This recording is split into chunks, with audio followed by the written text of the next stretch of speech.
Bonjour Seb, Bonjour. On s'est vu il y a quelques temps déjà pour parler un petit peu de ton écriture, de cette passion.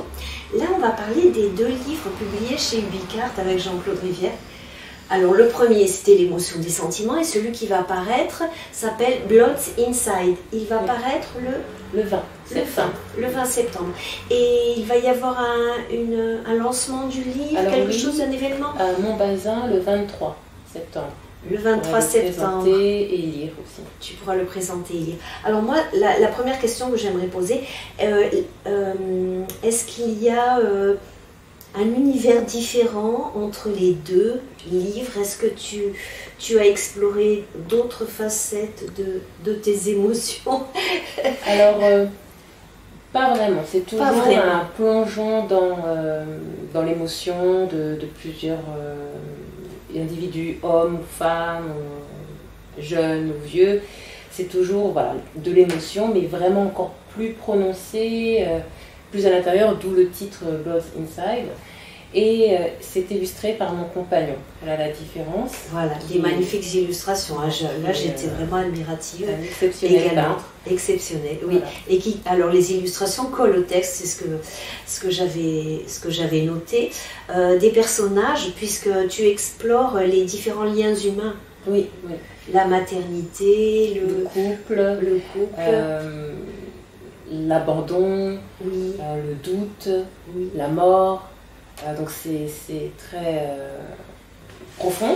Oui. Et il y a aussi des textes très joyeux quand même, très oui, j'ai vu. Oui, des textes. Alors, le texte qui était joyeux, il me semble qu'il y a une illustration avec des personnages qui dansent un petit peu. Oui, aussi. Et je me suis dit, bah, c'est bien, on retrouve un peu la joie. Donc, la mère et son fils aussi. La mère et son fils, j'ai vu son oui, très attachant. Et quel est ton but quand tu écris cette démarche? Qu'est-ce que tu as envie de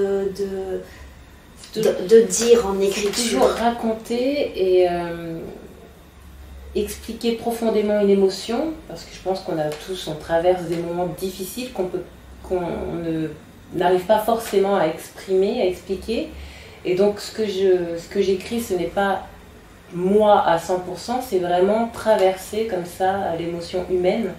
C'est pour ça que ça parle d'enfants, de femmes, d'hommes, âgés, jeunes.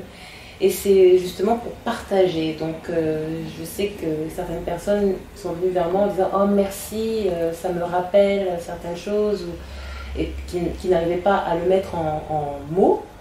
Et ça leur parle en fait. Du coup, ça me fait plaisir de pouvoir écrire des émotions humaines aussi.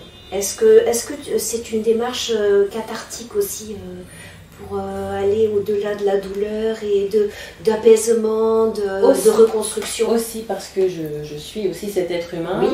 J'ai des émotions et du coup ça fait du bien parce que j'éprouve quelque chose.